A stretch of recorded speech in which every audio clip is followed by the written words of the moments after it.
எல்லாருக்கும் ஓய்வு நாள் வாழ்த்துக்கள். ஹாப்பி சாபத். உங்கள் எல்லாருக்கும் இயேசுவின் நாமத்தில் வாழ்த்துக்களை தெரிவித்துக் கொள்கின்றேன். இந்த மாலை பொழுதில் நாம் ஆண்டோடைய வார்த்தையை படிப்பதற்கு தேவன் கொடுத்திருக்கிற நல்ல வாய்ப்புக்காக ஆண்டவரை நான் ஸ்தோத்திரிக்கின்றேன். கர்த்தருடைய கிருபையினால் நாம் முத்தூது பற்றிய சத்தியங்களை படித்து கொண்டிருக்கின்றோம். இன்றைக்கி இந்த வரிசையில் நாம் படிக்க போகிற ஒரு முக்கியமான தலைப்பு என்னவென்றால் ஸ்டேட் ஆஃப் தி டெட், மரித்தோர் நிலை என்ற முக்கிய தலைப்பின் கீழே முதல் பாகம் பாடத்தை படிக்க போகிறோம். மெய்க்கிறிஸ்தவர்கள் ஒருபோதும் மரிப்பதில்லை, அல்லது மெய்க்கிறிஸ்தவர்கள் எந்நாளும் மரிப்பதில்லை என்று சொல்லலாம். Real Christians never tie. அநேக அடக்க ஆராதனைகளில் நாம் பங்கு பெற்றிருந்திருப்போம். அது நல்ல அடக்கம், குட் ஃபியூனரல் என்று என்றாவது நாம் சொல்லியிருக்கிறோமா?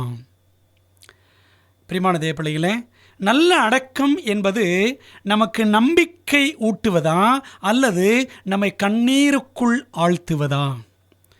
நல்ல அடக்கம் என்பது மரித்த நபரை பற்றி அதிகமாக அறியும் அனுபவமா அல்லது மரணத்தை ஜெயித்தவரை, கிறிஸ்துவை அதிகமாக அறியும் அனுபவமா?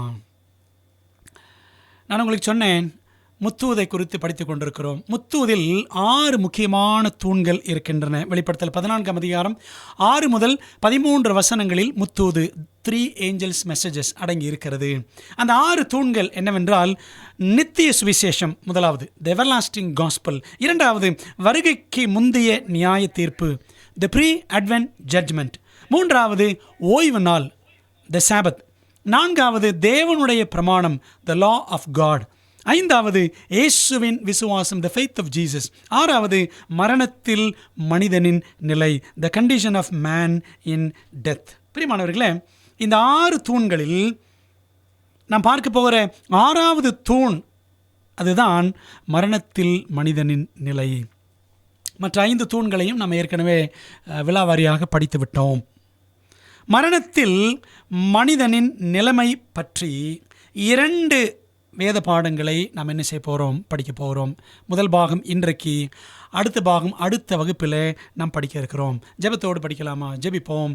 எங்கள் நல்ல தகப்பனே, முத்தூது என்ற முக்கியமான தூதை கடைசி கால எச்சரிப்பின் சத்தியமாக எங்களுக்கு தந்திருக்கிறீர்.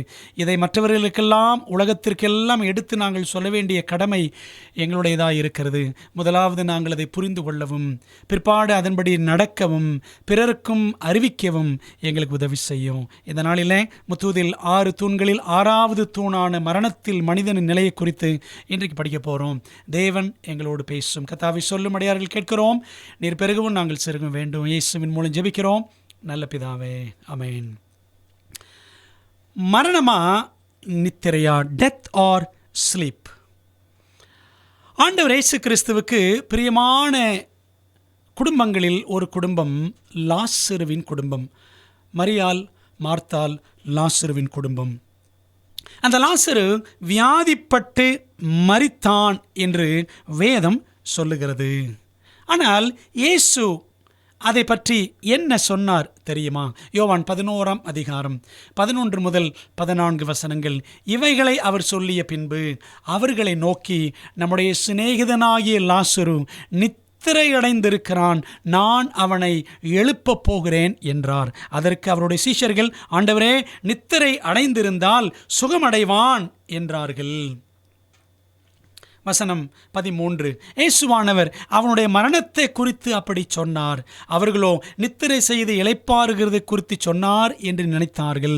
அப்பொழுது இயேசு அவர்களை நோக்கி, லாசரு மரித்து போனான் என்று வெளிப்படையாய் சொன்னார் என்று வாசிக்கிறோம். அன்பானவர்களே, இந்த வசனங்களில் நாம் கவனித்தோம் என்றால், ஆண்டவர் இயேசு கிறிஸ்து மரணத்தை நித்திரை என்று குறிப்பிட்டார்.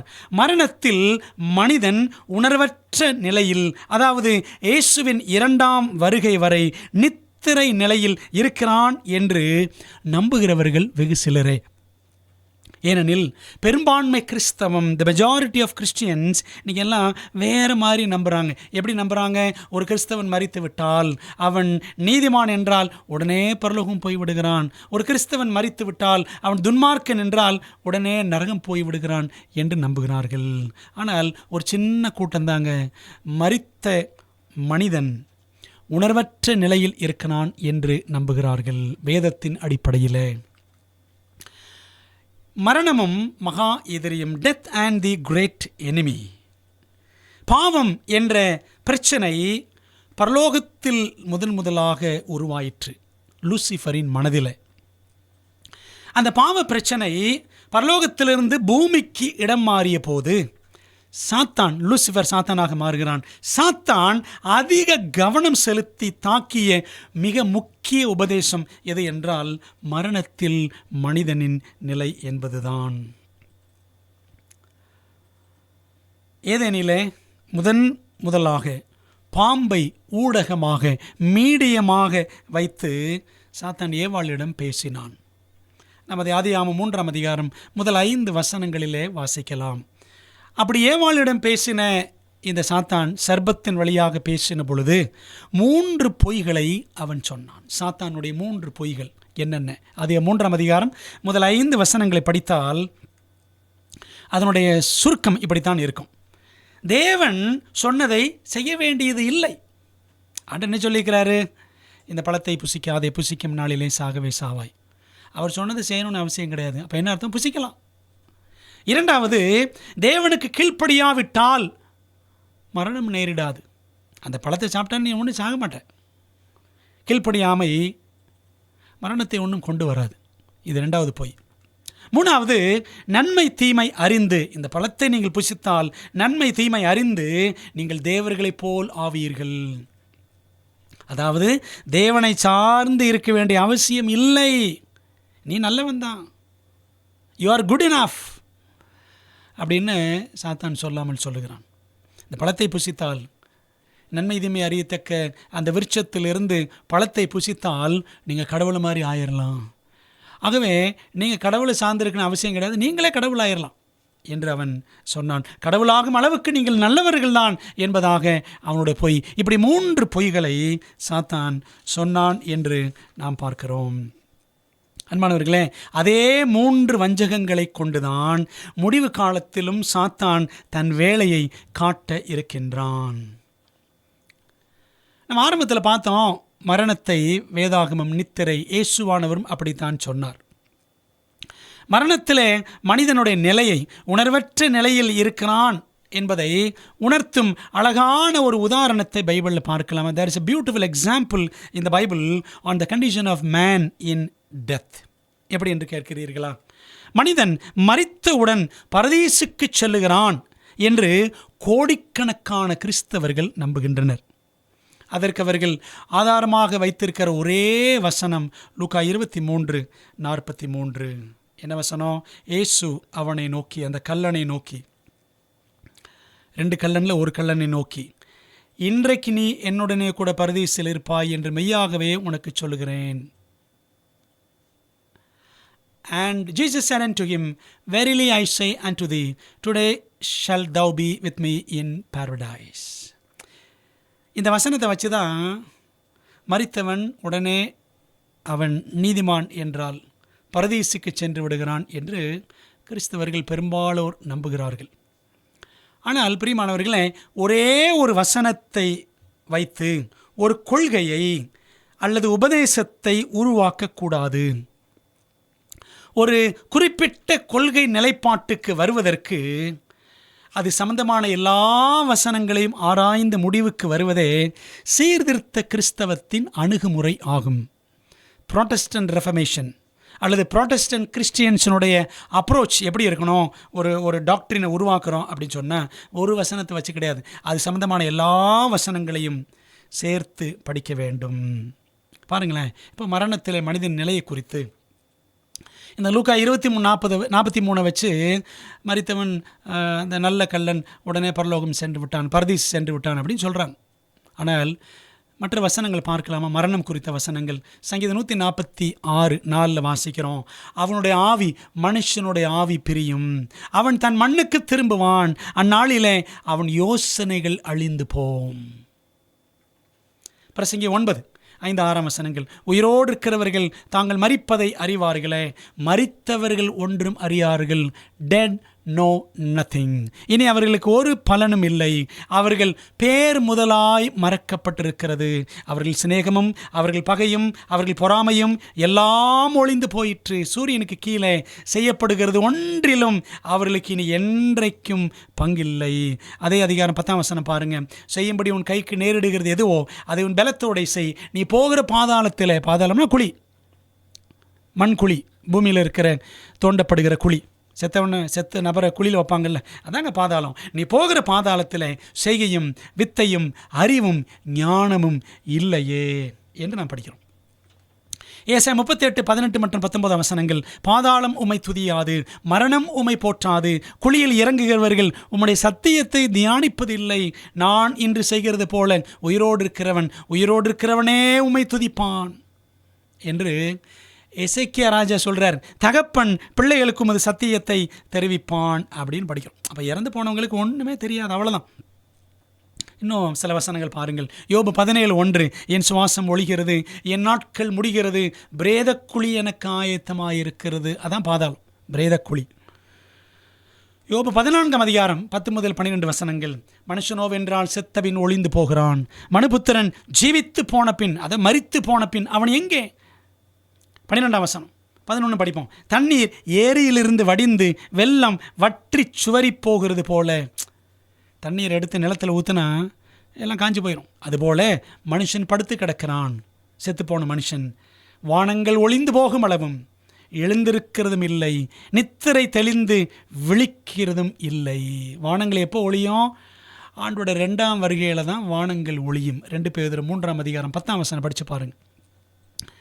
கர்த்தருடைய வருகை நாளில் வானங்கள் மடமட என்று அகன்று போவோம் அப்படின்னு படிக்கிறோம். அப்போ ஆண்டுடைய வருகை வரைக்கும்,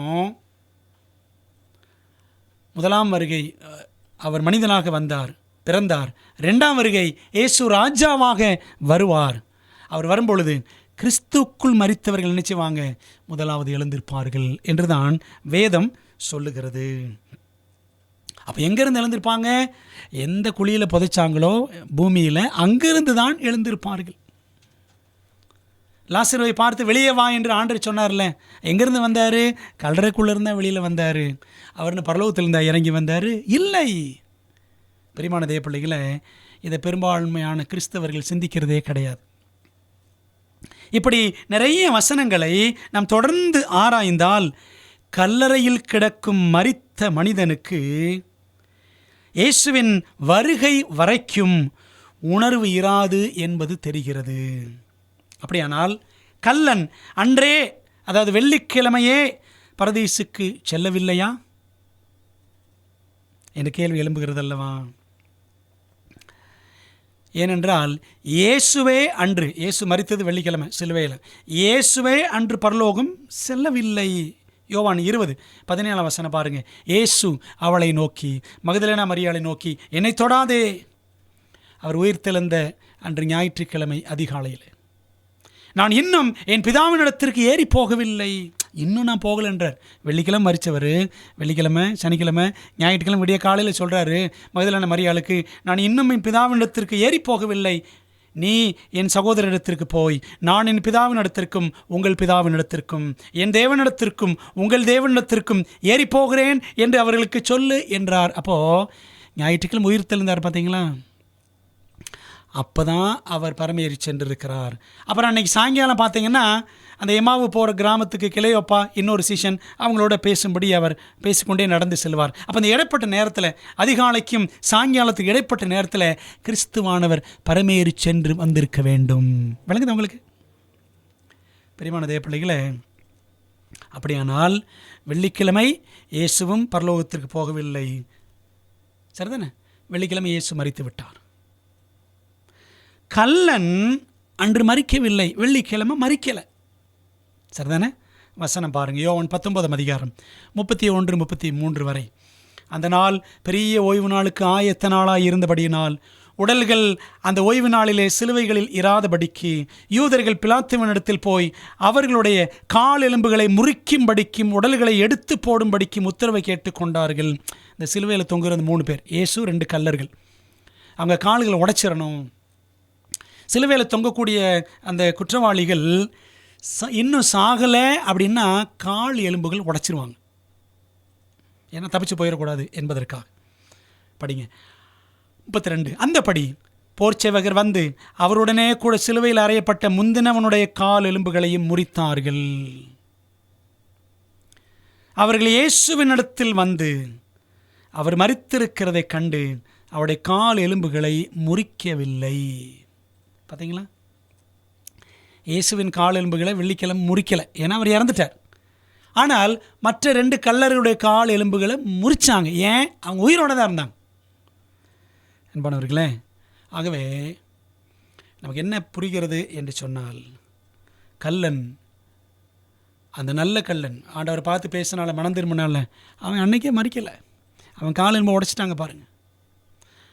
அவன் அன்றைக்கு பரலோகத்திற்கும் போகவில்லை, ஏனென்றால் இயேசுவே அன்று போகவில்லை. ஞாயிற்றுக்கிழமை காலையில் தான் நான் இன்னும் ஏறி போகவில்லை என்று மரியாள் இடத்துல அவர் சொன்னார். சரி, அப்படியானால் என்ன பிரச்சனை? லூக்கா 23:43 என்ன பிரச்சனை? ஆண்டவர் சொன்னார்ல, நீ என்னுடனே கூட பரதீசில் இருப்பாய் அப்படின்னு சொன்னார்ல. அதை எப்படி புரிஞ்சுக்கணும்னா, ஒரு கமா தாங்க மாறிடுச்சு, ஒரு கார்புள்ளி மாறிவிட்டது. இன்றைக்கு நான் உனக்கு சொல்லுகிறேன், நீ என்னுடனே கூட பரதீசில் இருப்பாய். I say unto thee today, you will be with me in paradise. அந்த வசனத்தில் என்ன பண்ணிட்டாங்க, இந்த கமா அப்படி இந்த குறியீடுகள் வைக்கிறவங்க, I say unto thee ஒரு கமா போட்டுட்டாங்க. Today you will be with me in paradise. மனுஷியஸ் என்ற ஒரு நபர் தான் பைபிளுக்கு இந்த கமா, புள்ளி வைக்கிறது, நிறுத்த குறிகள் எல்லாம் போட்டார். அவர் போடும் பொழுது ஒரு கமாவை மாற்றி போட்டு விட்டார் என்று சரித்திரம் சொல்லுகிறது.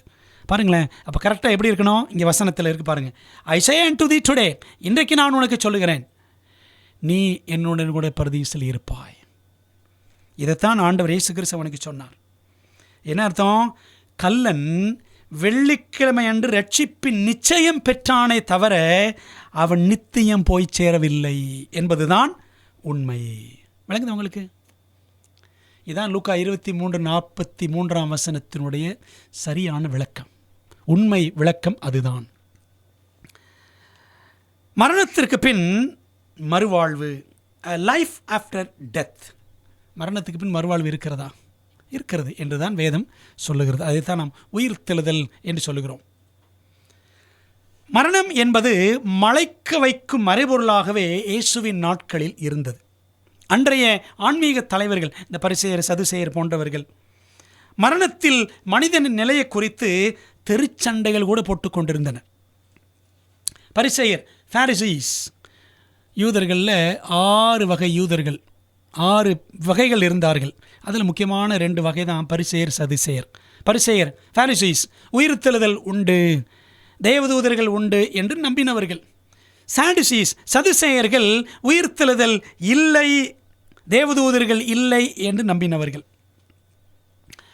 இந்த மறுவாழ்வை நம்பாத இந்த சதுசேயரை சாடுசி அப்படின்னு ஆங்கிலத்தில் சொல்கிறோம்ல, it's right that it is sad that you see, sad you see. அதாவது அவங்க ரொம்ப வருத்தகரமான நிலை இருந்தாங்க சதுசேயர்கள். உயிர்த்தெழுதி இல்லை என்ற ஒரு ஒரு ஒரு தப்பான நம்பிக்கை அவர்களிடத்தில் இருந்தது. சாடுசி, சேட் யூ சி. ஒரு குழப்பமான சூழ்நிலையில் பரிசேயர், சதுசேயர் என்ற 2 கூட்டத்தாரும் வாதிட்டு கொண்டிருந்தனர். பவுல் பக்குவமாக விலகி கொண்டார். அது எங்கே படிக்கிறோம்? அப்போஸ்தலர் 23:6-8 வரைக்கும். பின்பு அவர்களில் சதுசேயர் ஒரு பங்கும் பரிசேயர் ஒரு பங்குமாய் இருக்கிறார்கள் என்று பவுல் அறிந்து, சகோதரரே, நான் பரிசேயனும் பரிசேயனுடைய மகனுமாய் இருக்கிறேன். மரித்தோருடைய உயிர்த்தெழுதலை பற்றிய நம்பிக்கை குறித்து நான் நியாயம் விசாரிக்கப்படுகிறேன் என்ற ஆலோசனை சங்கத்தில் சத்தமிட்டு சொன்னான். அவன் இப்படி சொன்னபோது பரிசேயருக்கும் சதுசேயருக்கும் வாக்குவாதம் உண்டாயிற்று. கூட்டம் 2ஆக பிரிந்தது. என்னத்தினால் என்றால், சதுசேயர் உயிர்த்தெழுதல் இல்லை என்றும் தேவதூதனும் ஆவியும் இல்லை என்றும் சொல்லுகிறார்கள். பரிசேயரோ அவ்விரண்டும் உண்டென்று ஒப்புக்கொள்ளுகிறார்கள் அப்படின்னு ஒரு வசனத்தை நம்ம இங்கே படிக்கிறோம். இதிலிருந்து நமக்கு தெரியுது, குழப்பமான சூழல்கள் உயிர்த்தெழுதலை குறித்து பவுல் காலத்தில் இருந்திருக்கிறது. ஏன், இயேசுவின் காலத்திலும் கூட இருந்திருக்கிறது. பாருங்கள், யோவான் 11:25 இயேசு சொன்னார், இயேசு அவளை நோக்கி, நானே உயிர்த்தெழுதலும் ஜீவனமாய் இருக்கிறேன், என்னை விசுவாசிக்கிறவன் மரித்தாலும் பிழைப்பான் என்று சொன்னார். யோவான் 6:50-51, இதிலே புசிக்கிறவன் மறியாமல் இருக்கும்படி வானத்திலிருந்து இறங்கின அப்பம் இதுவே என்று இயேசு தன்னை சுட்டி காட்டினார். நானே வானத்திலிருந்து இறங்கின ஜீவ அப்பம், இந்த அப்பத்தை புசிக்கிறவன் என்றென்றைக்கும் பிழைப்பான். நான் கொடுக்கும் அப்பம் உலகத்தின் ஜீவனுக்காக நான் கொடுக்கும் என் மாம்சமே என்றார். 58ஆம் வசனம், வானத்திலிருந்து இறங்கின அப்பம் இதுவே, இது உங்கள் பிதாக்கள் புசித்த மன்னாவை போலல்ல, அவர்கள் மரித்தார்களே, இந்த அப்பத்தை புசிக்கிறவனோ என்றென்றைக்கும் பிழைப்பான் என்றார். அதாவது இந்த அப்பம் என்று சொல்லும் பொழுது இயேசுவை விசுவாசிக்கிறவர்கள் என்றென்றும் பிழைப்பார்கள். யோவான் 11:26 வாசிக்கிறோம், உயிரோடு இருந்து என்னை விசுவாசிக்கிறவன் எவனும் என்றென்றைக்கும் மறியாமலும் இருப்பான், இதை விசுவாசிக்கிறாயா என்றார். அன்பானவர்களே, இந்த வசனங்கள்லாம் படிக்கும்பொழுது என்ன புரிஞ்சுக்கிறோன்னா, ஒரு நபர் இயேசுவை ஏற்றுக்கொள்ளும் பொழுது நித்திய வாழ்வு அவருக்குள் ஆரம்பமாகிறது. அந்த நபர் என்றென்றைக்கும் மரிப்பதில்லை. என்ன என்றென்றைக்கு மரிப்பதில்லை? இது துர்போதனை போல் தெரிகிறதே அப்படின்னு நினைக்கிறீங்களா? இயேசு அப்படித்தான் சொன்னார். என்ன சொன்னார்? உயிரோடு என்னை விசுவாசிக்கிற எவனும் என்றென்றைக்கும் மறியாமலும் இருப்பான். இயேசுக்குள் வந்து விட்டவருக்கு நித்திய ஜீவன் மட்டுமே உண்டு. நித்திய மரணம் என்ற இரண்டாம் மரணம் அவருக்கு இல்லை. சரிங்களா? இந்த நித்திய மரணத்துக்கு இன்னொரு பேர் இரண்டாம் மரணம். பைபிளில் 2 வசனங்கள் பாருங்கள். வெளிப்படுத்தல் 2:11 படிக்கிறோம், ஆவியானவர் சபைகளுக்கு சொல்லுகிறதை காதுள்ளவன் கேட்க கடவன், ஜெயங்கொள்ளுகிறவன் இரண்டாம் மரணத்தினால் சேதப்படுவதில்லை. இன்னும் 1-2 வசனங்கள் பார்க்கலாமா? வெளிப்படுத்தல் 20:14, அப்பொழுது மரணமும் பாதாளமும் அக்கினி கடலிலே தள்ளப்பட்டன. இது இரண்டாம் மரணம். இரண்டாம் மரணம்னா அந்த அக்கினி கடலிலே பங்கடையக்கூடிய நிலைமை இருக்கிறது பார்த்தீங்களா? அதான் ரெண்டாம் மரணம், அதான் நித்திய மரணம். அதாவது எரிந்து சாம்பலாய் போகிற மரணம். எரிஞ்சுக்கிட்டே இருக்கிற மரணம் கிடையாது. சாத்தான் கூட சாம்பலாகி விடுவான். எசேக்கியேல் 28:18 படித்து பாருங்கள். துன்மார்க்கர் எல்லாரும் சாம்பலாகி விடுவார்கள். மல்கியா 4:3 வசனத்தை படித்து பாருங்கள். அன்பான தேவப்பிள்ளைகளே, ஆக மரணத்தை பற்றி பைபிள் இப்படித்தான் சொல்லுகிறது. முதலாம் மரணம் என்ன? நாம் வயதாகியோ அல்லது நோய்வாய்ப்பட்டோ அல்லது எதிர்பாராமல் ஏற்படுகிற மரணமோ, இதுதான் முதலாம் மரணம். இரண்டாம் மரணம் என்பது இதுதான். இதை நாம் புரிந்து கொள்ள வேண்டும். நம்ம குறித்து பின்னாடி பார்க்கலாம். நாம் எங்கே போகிறோம், என்ன செய்கிறோம்? Where do we go and what do we do? அடக்க ஆராதனை என்றாலே சிலருக்கு அச்சம், சிலருக்கு பயமாக இருக்கும். அடக்க ஆராதனை என்றால் கல்லறையினாலே பயமாக இருக்கும். மரணம் என்றாலே பலருக்கு நடுக்கம். பிரியமான தேவ பிள்ளைகளே, மரணம் குறித்து நமது அணுகுமுறை எப்படி இருக்க வேண்டும்? How do we approach death or the concept of death? பிரசங்கி 7:2-4 வசனங்கள் பாருங்கள். விருந்து வீட்டுக்கு போவதிலும் துக்க வீட்டுக்கு போவது நலம், இதில் எல்லா மனுஷரின் முடிவும் காணப்படும். உயிரோடு இருக்கிறவன் இதை தன் மனதிலே சிந்திப்பான். நகைப்பை பார்க்கிலும் துக்கிப்பு நலம், முக துக்கத்தினாலே இருதயம் சீர்படும். ஞானிகளின் இருதயம் துக்க வீட்டிலே இருக்கும், மூடரின் இருதயம் களிப்பு வீட்டிலே இருக்கும். அப்போது ஒரு துக்க வீட்டுக்கு போகும்பொழுது நம்முடைய வாழ்க்கை குறித்து நாம் சிந்திப்போம். இருதயம் சீர்படும். துக்க வீட்டில் நம் உண்மை நிலையை நாம் உணர்வோம். காலம் நித்தியம் பற்றி உண்மையும் அங்குதான் புலப்படும். Time and eternity. டைம் என்னது? நம்ம இருக்கிற காலகட்டம் தான் டைம். 60 வருஷம் 70 வருஷம் இருப்போம். இட்டர்னிட்டி என்லெஸ் லைஃப், முடிவற்ற வாழ்க்கை, அதான் நித்தியம். ஆகவே ஒரு துக்க வீட்டுக்கு போனால் தான் காலத்திற்கும் நித்தியத்திற்கும் உள்ள உண்மை, அந்த வித்தியாசம் நமக்கு புரியும். தேவன் மிகவும் அருகில் இருக்கிறார், நான் தான் அவரை விட்டு தூரமாக இருக்கிறேன் என்பதும் நமக்கு நன்கு புரியும். எவ்வளோ தூரம் நான் ஆண்டவரை விட்டு பிரிஞ்சிருக்கிறேன், தூரமாக இருக்கிறேன்றது அப்போ தான் தெரியும். ஆண்டவர் என் கூடவே இருக்கிறார், என்னை பராமரிக்கிறார், வழி நடத்துகிறார் என்பது அந்த துக்க வீட்டுக்கு போனால் தான் நாம் புரிந்து கொள்ளுவோம். ஒரு வினாடியில் நம் ஆட்டம் எல்லாம் அடங்கி போகும் என்பது விருந்து வீட்டில் அல்ல, மரண வீட்டில்தான் நமக்கு பொறித்தட்டும். இப்படிப்பட்ட உணர்த்துதல்கள் நம்மில் உண்டானால் அதுதாங்க நல்ல அடக்கம், குட் ஃபியூனரல். ரொம்ப ரிச்சாக இருந்துச்சு, ரொம்ப கிராண்டாக பண்ணாங்க, சந்தன பெட்டி, இது நல்ல அடக்கம் கிடையாது. நம்முடைய வாழ்க்கைக்குரிய நல்ல பாடங்களை படித்து கொண்டு வெளியில் வரணும் ஒரு அடக்க ஆராதனையில். அதான் நல்ல அடக்கம். கிறிஸ்தவ அடக்க ஆராதனை என்பது கிறிஸ்துவை உயர்த்தி பேசும் இடம் ஆகும். மாறாக இன்று அது மரித்து போன நபர்களை உயர்த்தி பேசும் இடமாக, ஒரு விக்கிரக ஸ்தலமாக மாறிவிட்டது.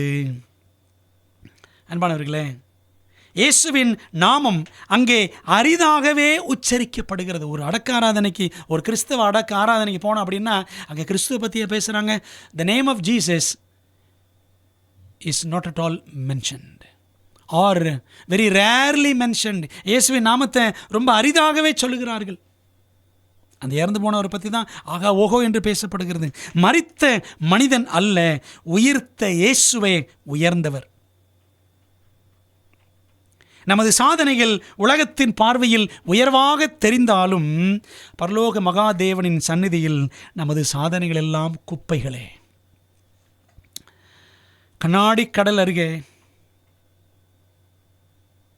நம்ம ஒரு நாள் போய் நிற்க போகிறோம், சரிதானே? ஆகவே ஒரு மரண வீட்டுக்கு போகும் பொழுது அந்த கண்ணாடி கடல் அருகே நானும் நிற்கணும் என்ற ஏக்கம் உண்டாகும் அளவுக்கு பாடங்களை நாம் படித்து கொள்ள வேண்டும். மரணத்தில் ஒரு நல்ல ஒரு முன்மாதிரி, அட்வென்டிஸ்ட் முன்னோடி ஒருவர் இருக்கிறார். An Adventist pioneer who set an example in his death. யார் என்று கேட்கிறீர்களா? ஜான் நெவின்ஸ் ஆண்ட்ரூஸ் என்பவர். ஜான் நெவின்ஸ் ஆண்ட்ரூஸ் எஸ்டிஏ திருச்சபையில் மிக முக்கியமான ஒரு முன்னோடி என்று சொல்லலாம். 1829 1883 வரை 54 ஆண்டுகள் தான் வாழ்ந்தவர். Just 54 years. 1874 ஆண்டில் கடல் கடந்து அமெரிக்காவிலிருந்து ஐரோப்பாவு கண்டத்துக்கு சென்ற முதல் மிஷனரி, ஃபர்ஸ்ட் ஓவர்சீஸ் மிஷனரி இவர் தான். முழங்காலிலேயே வேதாகமத்தை வாசிக்கிறவர், வேதாகமத்தை 7 மொழிகளில் வாசிக்கும் திறமை பெற்றவர், புதிய ஏற்பாடு முழுவதையும் பாராமல் சொல்லக்கூடிய ஒரு மனப்பாடமாக தெரியும் இவருக்கு புதிய ஏற்பாடு. கூர்மையான வேத அறிவு படைத்த எழுத்தாளர். இவர் எழுதிய பிரபலமான நூல் இங்கே போட்டிருக்கு பாருங்கள், history of the Sabbath and the first day of the week. ஓய்வு நாள் மற்றும் வாரத்தின் முதலாம் நாளின் வரலாறுன்னு ஒரு புக்கில் இருக்கிறார். அழகான ஒரு புஸ்தகம், ஆங்கிலத்தில் மட்டும்தான் இருக்கிறது. வெளிப்படுத்தல் 13 அந்த அதிகாரத்தில் 11 முதல் 17 வரை உள்ள வசனங்களை 2ஆம் மிருகம், அதாவது ஆட்டுக்குட்டிக்கு ஒப்பாக தோன்றின ஒரு மிருகம், அப்போ போக போக வலு சிற்பத்தை போல பேசினது, அதுக்கு 2 கொம்புகள் இருந்துச்சு அப்படி படிக்கலாம். பூமியிலிருந்து எழும்பின மிருகம். இந்த மிருகம் அமெரிக்கா என்று முதலாக சொன்ன முன்னோடி இவர்தான், ஜான் நெவின்ஸ் ஆண்ட்ரூஸ். ஊழியமே உயிர் மூச்சாக கொண்டு ஊழியத்துக்காக சென்றிருந்த அந்நிய மண்ணிலேயே, ஐரோப்பா கண்டத்தில் சுவிட்சர்லாந்து தேசத்தில் நல்ல உணவு இல்லாமல் காசு நோயினால் அக்டோபர் 21 1883 வருஷத்தில் அவர் மரித்து போனார். சுவிட்சர்லாந்தில் பேசல் என்ற இடத்துல அவர் அடக்கம் செய்யப்பட்டார். பிரியமான தேவ பிள்ளைகளே, இவருடைய வேண்டுகோளுக்கு இணங்க வல்லமையான ஊழியம் செஞ்சவர். இவரை பற்றி நிறைய படிக்கலாம். இவருடைய வேண்டுகோளுக்கு இணங்க ரிவ்யூ அண்ட் ஹெரால்டு பத்திரிகையில் ஜான் ஆண்ட்ரூஸ் மரித்து விட்டார், இந்த செய்தி மட்டும்தான் இருக்கணும், என்னோட மரண அறிவிப்பு மட்டும்தான் இருக்க வேண்டுமே தவிர என்னை குறித்து வேறு எந்த புகழஞ்சலியும் யூலஜி என்னை பற்றி எதுவுமே ஆகா ஓகோன்னு இருக்கக்கூடாதுன்னு சொல்லிட்டார் சாகிறதுக்கு முன்னாடி. அன்பானவர்களை, எத்தனை எளிமையும் தூய்மையும் உண்மையும் நிறைந்த தேவ மனிதன் ஜான் நெவின்ஸ் ஆண்ட்ரூஸ். பிரியமானவர்களே, அதான் நான் கேட்டேன் உங்கள்கிட்ட, நாம் எங்கே போகிறோம், என்ன செய்கிறோம்? அடக்க ஆராதனைக்கு போகிறோம், அங்கே போய் என்ன செய்கிறோம்? நல்ல பாடங்களை படித்துக் கொள்கிறோமா? மரணத்தை ஜெயித்தவரை உயர்த்துகிறோமா அல்லது மரித்து போன நபரை உயர்த்துகிறோமா என்பது நாம் சிந்திக்க வேண்டிய ஒரு முக்கியமான கேள்வி. கண்ணாடி கடல் அருகே வெகு விரைவில் நிற்கப் போகும் ஜனங்கள் என்ன செய்ய போகிறார்கள்? யாரை பற்றி உயர்த்தி பாடப்போகிறார்கள் தெரியுமா? வெளிப்படுத்தல் 15 3-4 வசனங்கள் பாருங்க. அவர்கள் தேவனுடைய ஊழியக்காரனாகிய மோசேயின் பாட்டையும் ஆட்டுக்குட்டியானவருடைய பாட்டையும் பாடி, சர்வ வல்லமையுள்ள தேவனாய கர்த்தாவே, தேவரீருடைய கிரியைகள் மகத்துவம் ஆச்சரியமானவைகள், பரிசுத்தவான்களின் ராஜாவே, தேவரீருடைய வழிகள் நீதியும் சத்தியமுமானவைகள். கர்த்தாவே, யாருமுக்கு பயப்படாமலும் முதநாமத்தை மகிமைப்படுத்தாமலும் இருக்கலாம். தேவரீர் ஒருவரே பரிசுத்தர், எல்லா ஜாதிகளும் வந்து உமக்கு முன்பாக தொழுது கொள்ளுவார்கள். உம்முடைய நீதியான செயல்கள் வெளியரங்கமாயின என்றார்கள். அன்பான தேவ ஜனங்களே, தேவனை மெய்யாய் நாம் அறிந்திருப்போம் என்றால், தேவனை மெய்யாய் அறிந்த ஜனங்கள் இன்றும் அடக்க ஆராதனைகளில் நாம் வாசித்த இந்த வசனங்களின்படியே செயல்படுவார்கள். அதாவது தேவாதி தேவனை மாத்திரம் புகழ்ந்து உயர்த்தி மகிமைப்படுத்துவார்கள்.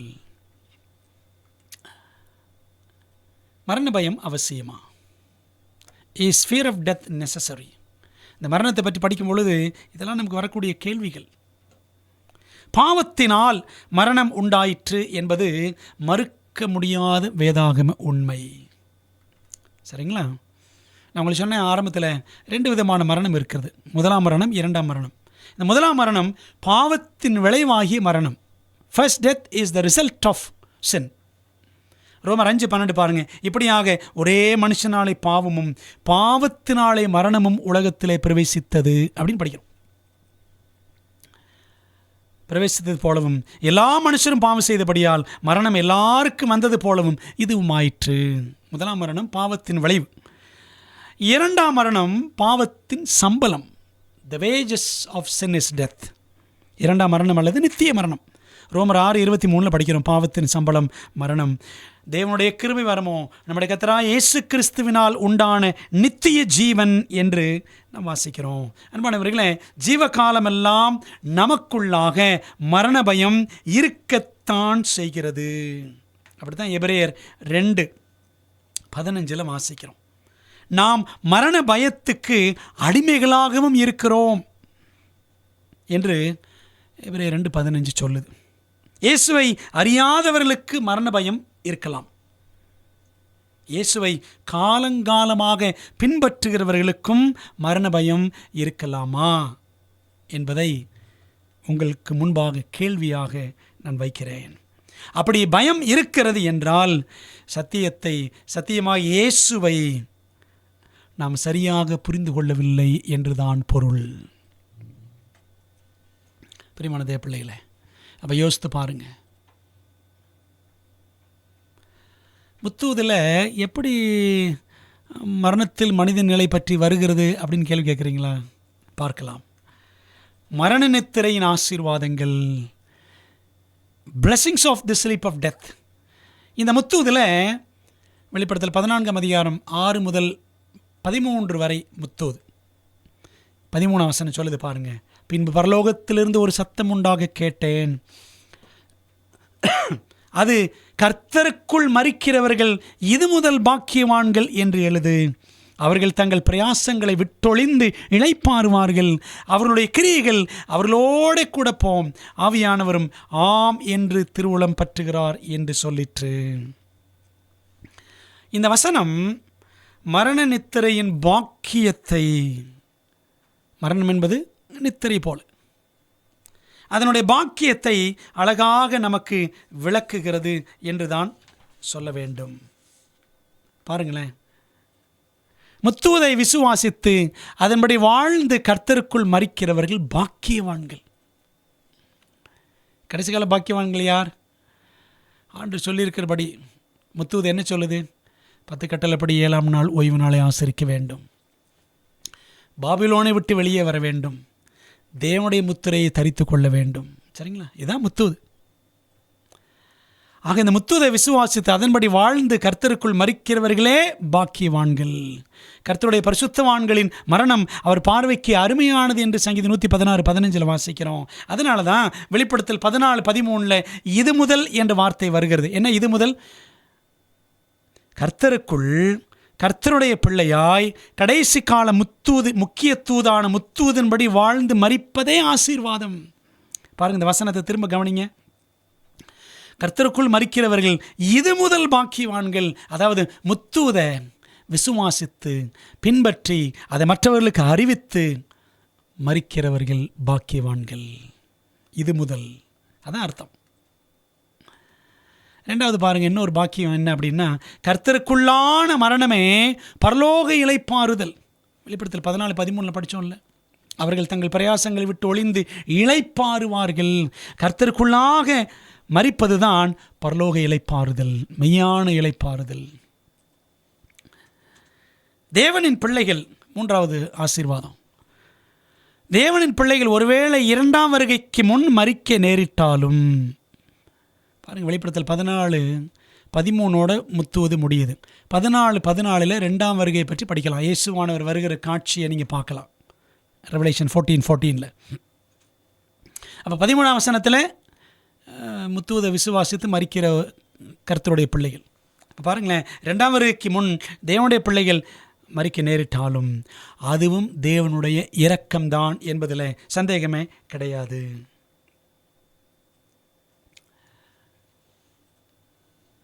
ஏனென்றால் ஆதாம் குறித்து அவன் மரித்தான், 930 வயதில் மரித்தான் என்று வேதம் சொல்லுகிறது. ஒரு அழகான வாசகம் பாருங்கள். Adam's life was one of sorrow, humility and contrition. ஆதாமின் வாழ்க்கை வருத்தமும் தாழ்மையும் நொறுங்குண்ட இருதயம் படைத்த ஒரு வாழ்வாகவும் இருந்தது. When he left Eden, the thought that he must die thrilled him with horror. இந்த ஆதாம் ஏவாள் ஏதேன் தோட்டத்தை விட்டு வெளியேற்றப்பட்ட பொழுது தாங்கள் மரிக்க வேண்டும் என்ற சிந்தனை அவர்களுக்கு அச்சமூட்டுவதாக இருந்தது.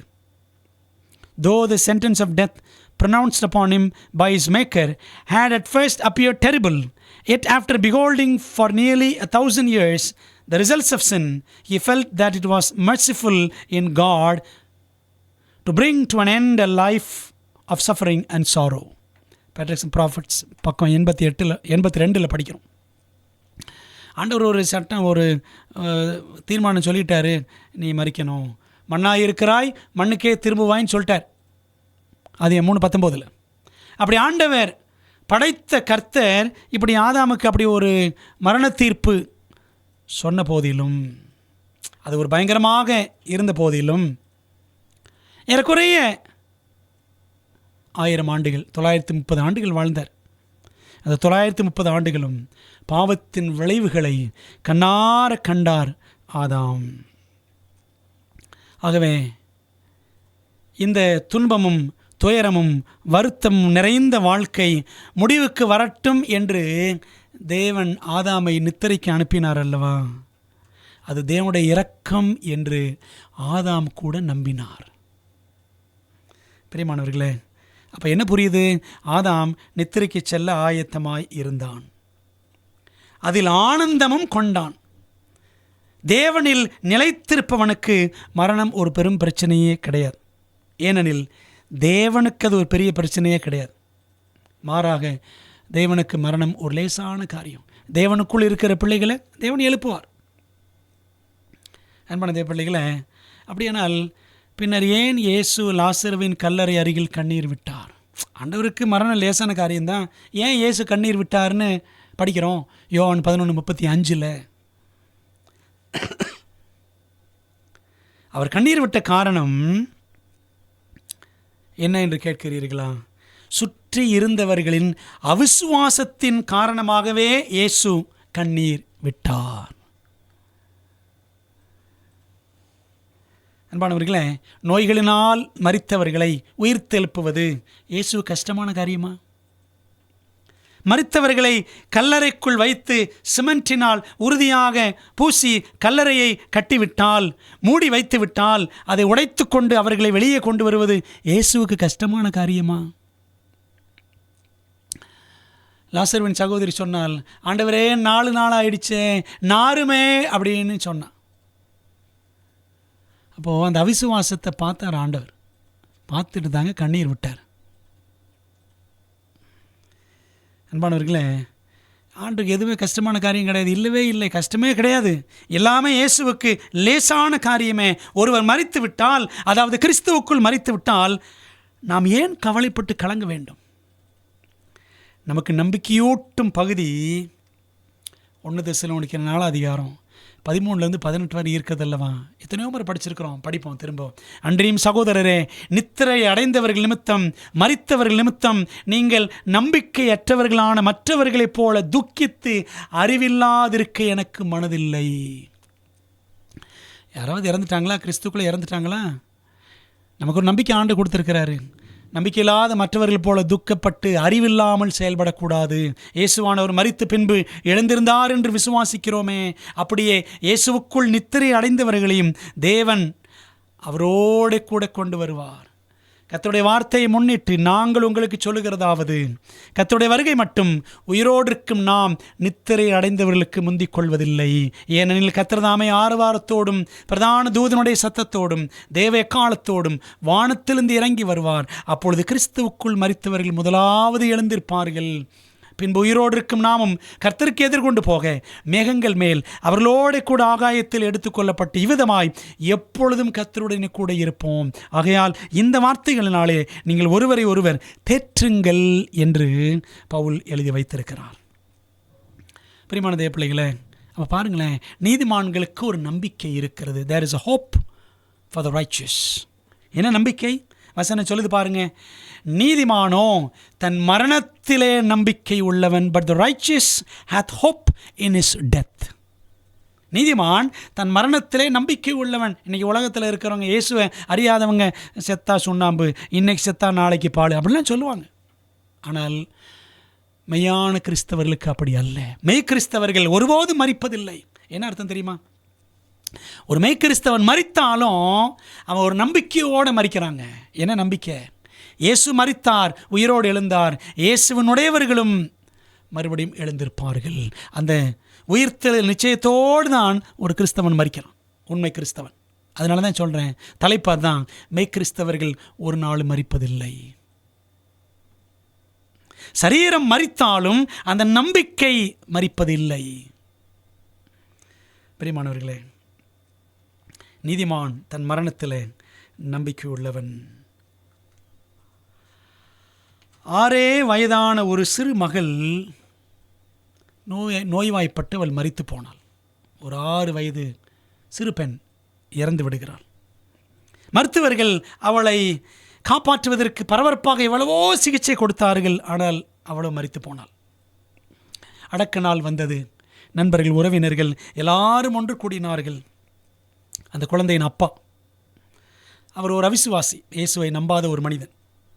அவர் சவப்பட்டி அருகே நின்று அவர் சொன்னாராம், my daughter, good bye for ever. போய் வா மகளே, உனக்கு என்றென்றுமாக வழி அனுப்பி வைக்கிறேன் அப்படின்னு அவர் சொன்னார். இதை தொடர்ந்து அந்த குழந்தையின் அம்மா பெட்டிக்கு பக்கத்தில் வந்தாங்க.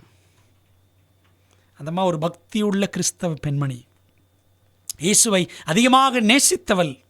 மரணம் குறித்து இயேசுவானவர் என்னவெல்லாம் கற்றுக் கொடுத்திருக்கிறாரோ அதையெல்லாம் நன்கு அறிந்தவள். அவள் என்ன செய்தாலும் ஒரு மலர்க்குத்து கொண்டு வந்து மகளுக்காக வைத்துவிட்டு சாய்ந்து குழந்தையின் மீது முத்தமிட்டு அவள் சொன்னாலாம், இனிய மகளே, இரவு வணக்கம். My sweet daughter, good night. 6 ஆச்சரியமான ஆண்டுகள் நாம் ஒன்றாய் இருந்தோம். we lived together for 6 wonderful years. good night to you. உனக்கு இரவு வணக்கம். அம்மாவாகிய நான் காலையிலே உன்னை காண்பேன். விடியும் பொழுது இருளெல்லாம் பறந்து போய்விடும். I will meet you in the morning. I will see you in the morning. அப்படி விடியும் பொழுது இருளெல்லாம் பறந்து போய்விடும் என்று அந்த தாய் சொன்னாலாம். அன்பானவர்களே, அப்பா ஒரு மாதிரி சொன்னார், அம்மா ஒரு மாதிரி சொல்கிறாங்க. எதனால் இந்த வித்தியாசம் என்று கேட்கிறீர்களா? இயேசுவால் தான் எல்லா வித்தியாசமும். பரலோகத்தின் காலியான அரண்மனைகள் முன்னே ஆண்டவர் இயேசு கிறிஸ்து மகிமையிலே நடந்து கொண்டிருக்கிறார் என்று வைத்துக் கொள்ளுங்கள். ஆண்டவர் இயேசு கிறிஸ்து பரலோகத்தில் உலாவிக் கொண்டிருக்கிறார். அந்த எம்டி பேலசஸ்க்கு முன்பாக கால கடிகாரம் சரியாக அடிக்கும் பொழுது அவர் கீழே நோக்கி பார்ப்பார், பூமியை நோக்கி பார்ப்பார். லாசருவை கண்ட தேவன் அவருக்குள் நித்திரை செய்து கொண்டிருக்கிற ஆயிரக்கணக்கானவர்களை மீட்கும் எண்ணத்துடன் தமது தூதர்களை பார்த்து இப்படி சொல்லுவார், எனது சிநேகிதர்கள் நித்திரை செய்கிறார்கள், அவர்களை நான் எழுப்பப் போகிறேன். நான் அவர்களுக்காக ஆயத்தம் பண்ணியிருக்கிற அரண்மனைகளில் அவர்கள் வந்து சந்தோஷித்து வாழ்வதற்கான காலம் இதுவே. நம்முடைய சிநேகிதனாய் லாசரு நித்திரையாக இருக்கிறான், நான் அவனை எழுப்ப போகிறேன்னு சொன்னார் பார்த்தீங்களா? அதே போல தான் என்னுடைய சிநேகிதர்கள் எல்லாரும் பூமியில் நித்திரையாக இருக்கிறார்கள், அவர்களை நான் எழுப்ப போகிறேன் என்று இயேசு சொல்லி தம்முடைய தூதர்களோடு கூட அவர் இரண்டாம் வருகையில் வருவார். பிரியமானவர்களே, அப்படி பூமியின் தூளிலே நித்திரை பண்ணி கொண்டிருக்கிறவர்களை நான் எழுப்ப போகிறேன். அவர்கள் உயிரோடு எழும்பி முதலாம் உயிர்த்தெழுதலிலே பங்கு பெற்று என்னோடு கூட பரலோகத்திற்கு வந்து சந்தோஷித்து வாழ்வதற்கான காலம் இதுவே. அந்த காலம் சீக்கிரமாய் வரப்போகிறது. ஒருவேளை உங்களுக்கு பிரியமான கணவனையோ மனைவியோ பிள்ளைகளையோ குடும்ப பெரியவர்களையோ போதகர்களையோ யாரையாகிலும் இழந்து தவிக்கிறீர்களா? கிறிஸ்துக்குள்ளான நபர்களை மரணத்தில் இலக்கு கொடுத்திருக்கிறீர்களா? அன்பானவர்களே, ரியல் கிறிஸ்டியன்ஸ் நெவர் டை. மெய் கிறிஸ்தவர்கள் என்றென்றும் மரிப்பதில்லை.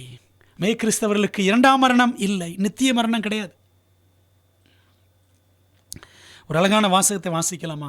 Amid the reeling of the earth, the flash of lightning and the roar of thunder, the voice of the Son of God calls forth the sleeping saints. He looks upon the graves of the righteous.